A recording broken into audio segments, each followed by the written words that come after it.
because bona bathi uJoseph into efake abantwana bakwa-Israyeli eGibhithe bawuyibazalwane labo badlali bawuyidlala. So into efake abantwana bakwa-Israyeli eGibhithe ngoba sebayithola badlulazekile indlala. Ngizodibheka ukuthi indlala yatholela kuphi. Bheka ama-offers abo owathathayo kuThixo. Abantu basebenzi. Kunokuthi bakhetha ukubhasile. Yinto eshodayo.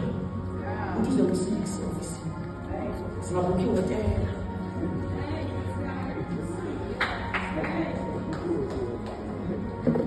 Because of indlala.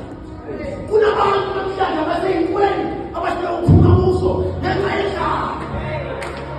Kunabantu abagcinazwe izinto ngenxa yendlala. Inkosi indlala bazalwane. Bathela isivameli indlala. Abaningi bathela isivameli ngenxa yendlala. Inkosi indlala mabhishophu. Indlala isithubayelo. Indlala ebenza abantu bakuNkulunkulu. Indlala kumotothezi. Indlala. Abona baba basebenza ngendlela e-right. Abanye bangena ngendlela engekho-right.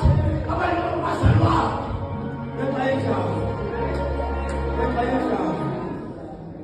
Thola bagqilazekile eGibhithe. Bagqilaza inkosi uFaro. Engamazi uJosiah. Ibakhangisa iyitina. Ibenzisa iyitina. Ibaka izenkosi. Babaza konke okubabhenefithisa khona. Okubhenefithisa inkosi.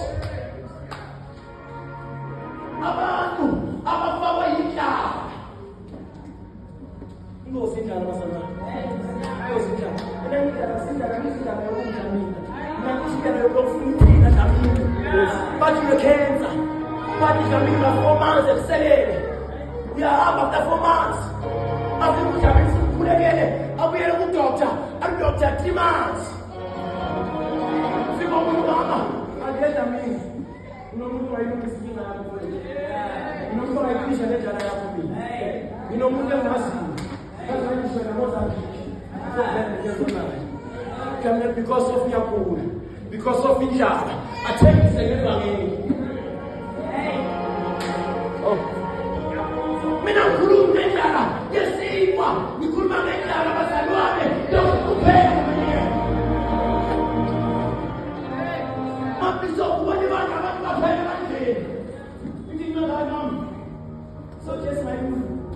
Lokho ndaba ngingaba ibandla lendawo. Aseshe mama. Seshe manje. Ngiyelazi Jobaswane.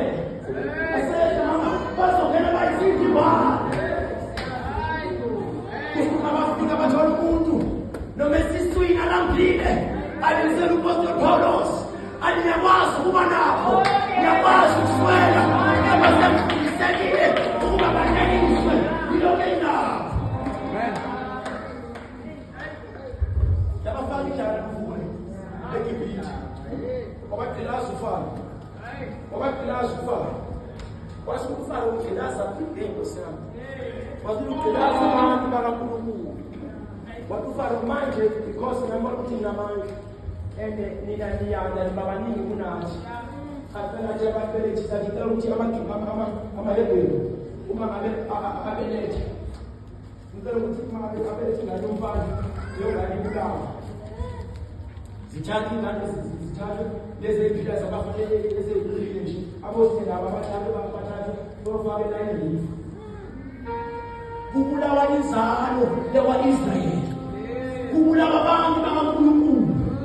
UFaro uzama ukucindezela into kaNkulunkulu. Kanti akazi ukuthi lapho esipresa khona. Ilapho esithola khona amandla. Lapho esibuyele khona. Ilapho esithola khona amandla kakhulu. Jana ngenese. Kuliphatha mthangalele.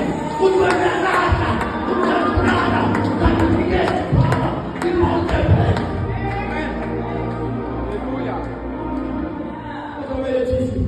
Sesibelethisa iminyaka thina. Siyaqala umonitesha. Sithi sifika amahebheru kulesi esibelethisa. Sithi sifika kulesi esibelethisa ingane. Sindisifika zolingane sekhona. Kwazi ukuthi uNkulunkulu usefuna indlela yokubakhipha manje eGibhithe. Umuntu wesifazane.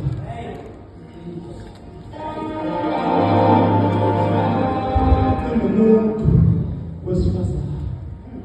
Mina yoko ngana ndaba noma ngaphuza ubaba. Ngomdabisa angangitholakisa ngibona ngiyo.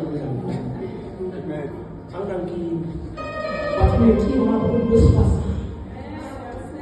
Because uyafika uNkulunkulu ayifihla kubantu wesifazane. uNkulunkulu akazongena iGibhithe wenzani? Udinga